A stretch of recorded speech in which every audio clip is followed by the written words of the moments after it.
Hello friends, welcome. Friends, today's discussion is going to be pretty interesting. The reason is that I have been following this debate of copyright law in the age of AI.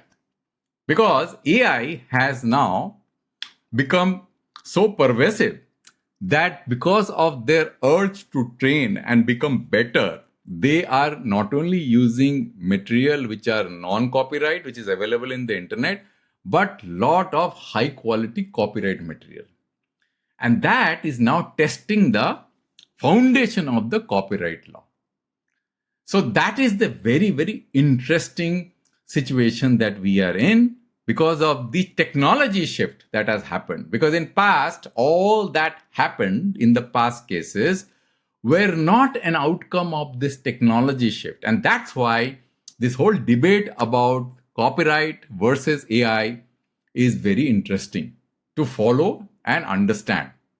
So that is why, friends, when this judgment came for Meta winning the copyright lawsuit, right, which was the lawsuit which was filed against Meta by the authors of those books, which Meta used to train their LLM, they went to the court and they fought their case and they lost.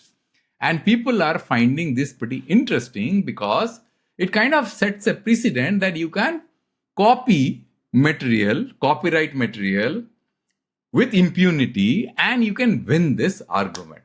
That is the perception you get, right, friends? But when you look at the judgment, which is a 40-page judgment, and I'm going to show you, I've read each and every word of this judgment, not once, multiple times. So if you look at this judgment, you'll find that this judgment, let me just change the color of my pen. Suddenly gets changed automatically. That's the problem. So this is a judgment by United States District Court. And who is the plaintiff? This guy is the plaintiff and Meta is the defendant. And if you read this judgment and you go down below, this judgment came on around 25th. It is on the bottom of this page. 25th June 2025, right?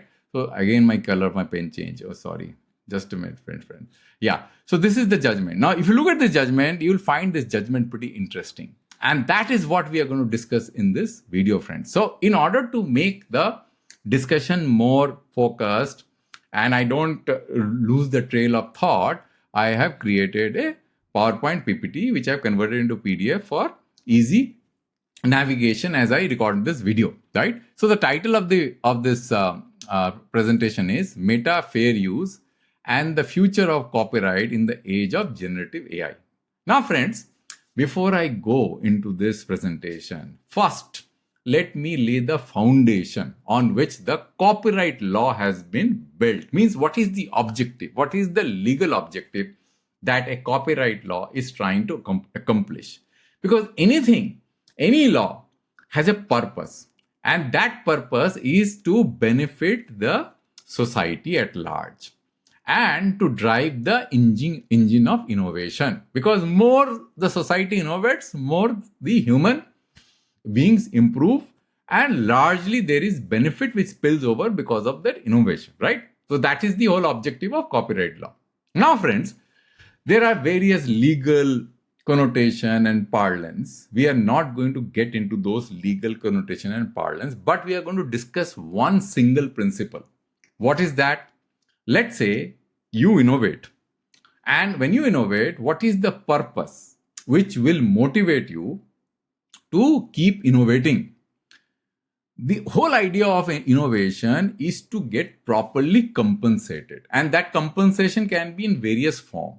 One could be money, another could be recognition, right? And there could be some other form of, motivation. Now, the whole foundation of copyright law is to protect this motivation that you as an individual keep innovating. That is why whenever a case against copyright infringement, when it comes up, the judge will always investigate the case with this foundation principle that whether the inventor who actually has created that copyright material, his ability to monetize and get recognition for that work has been harmed in any way or not. That is the foundational principle on which any kind of judgment is delivered. But it does not mean that the copyright material that has got generated cannot be copied at all.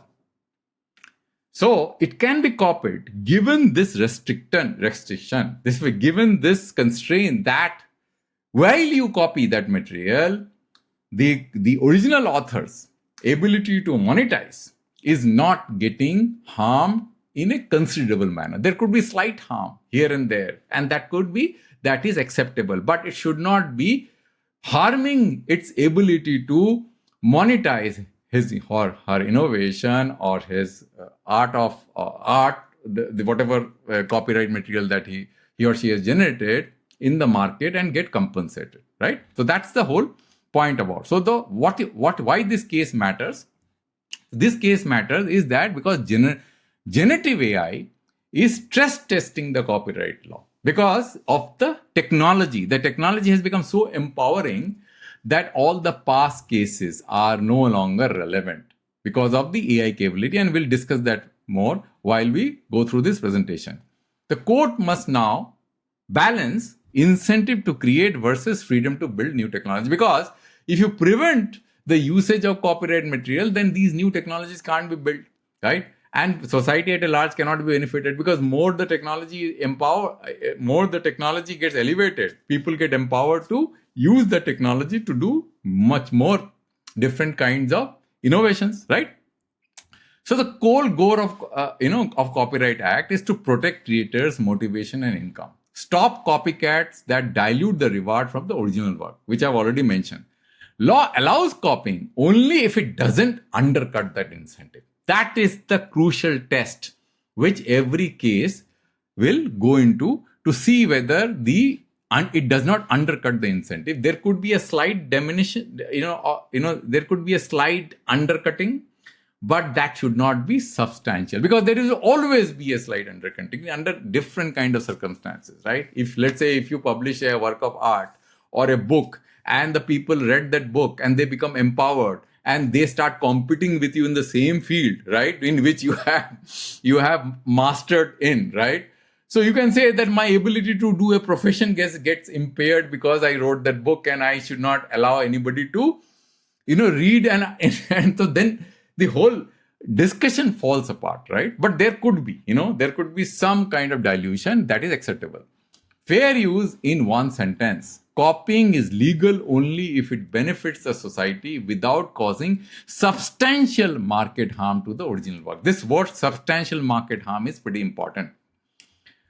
The 4-factor courts check, right? The 4 factors courts check. Now, there are 4-factor tests. One is that purpose and character. Whether when you do copying, the product that you generate is transformative or not. Transform means something completely new. It does not compete. The idea is that you should not be using the copyright material to create a competing product. The whole idea is not to dilute the market. And therefore, point number 1 is linked to that final objective of not diluting the market. Something different has to emanate out of copying. Nature of the work, creative or factual. It is also important to understand that, let's say, suppose somebody has come out with a news clip and our prime minister is speaking and making a speech, and some YouTuber is copying or maybe taking only 2 seconds or 8 seconds of prime minister's speech for doing some kind of a analysis or anything else.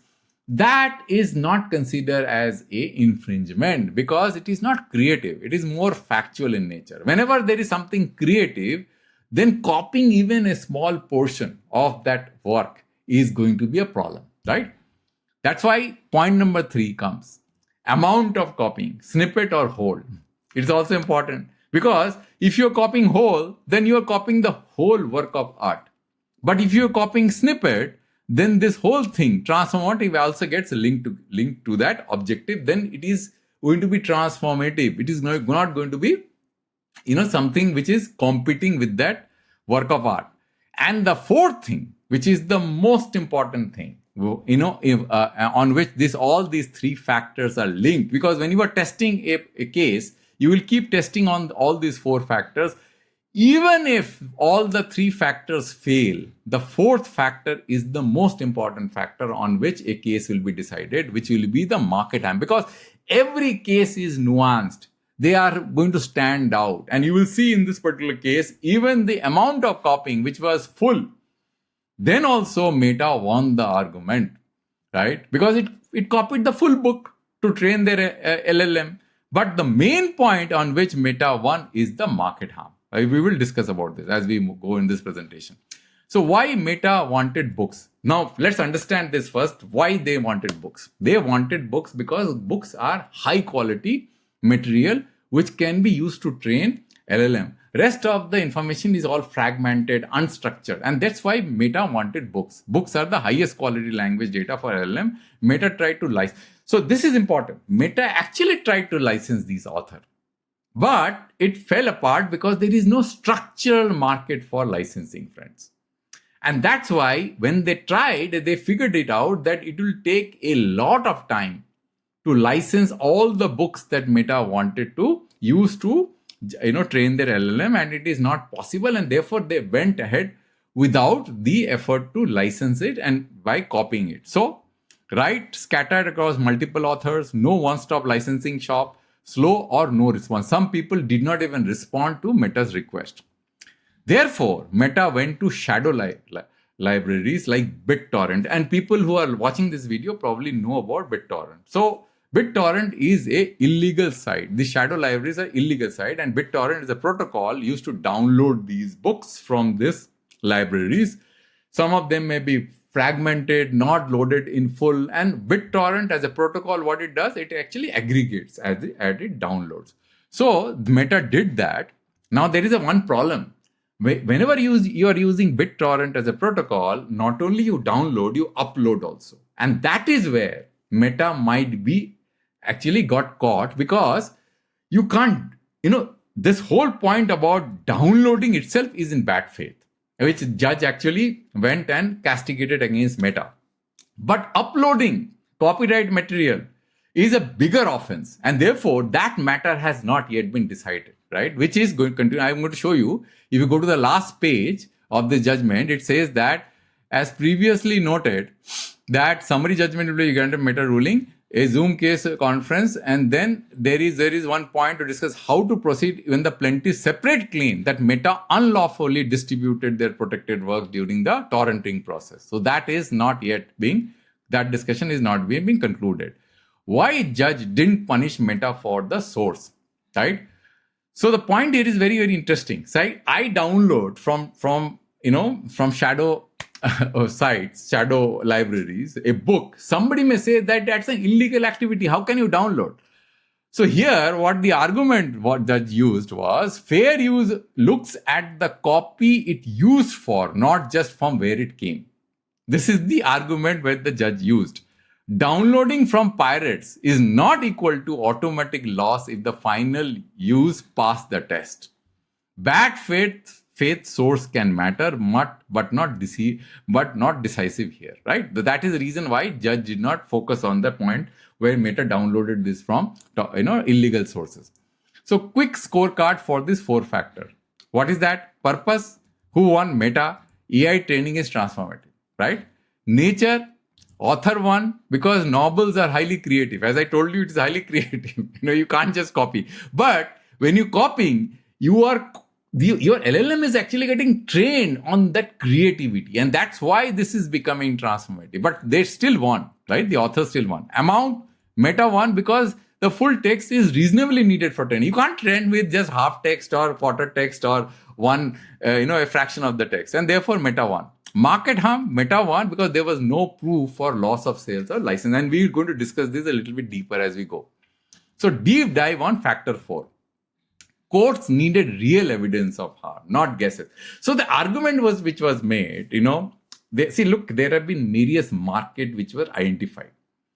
So one market which was identified is loss of licensee business. It says that if Meta can copy a licensed book, then my ability to license that book to different LLMs who want to copy and trained there. That get reduced. So judge says that is not the primary market.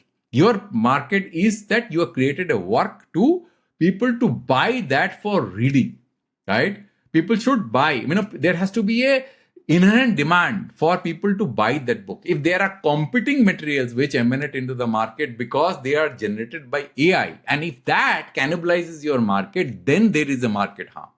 Not that, your licensing market is getting diminished by Meta copying your material free of cost. That is what the judge said. So therefore, the judge also said that it is possible that the market of the book, who have written the book can get somehow cannibalized or diluted because people may start generating books with same style and capability at the same level which the author has generated, but the book authors did not produce sufficient economic evidence to substantiate their claim that there has been a market loss. So the court needed real evidence, not guesses. Author claimed that AI may split out snippet, not tiny or substitute. Lost chance to license the books for AI training. Market is too hypothetical. Judge says no data, no damage.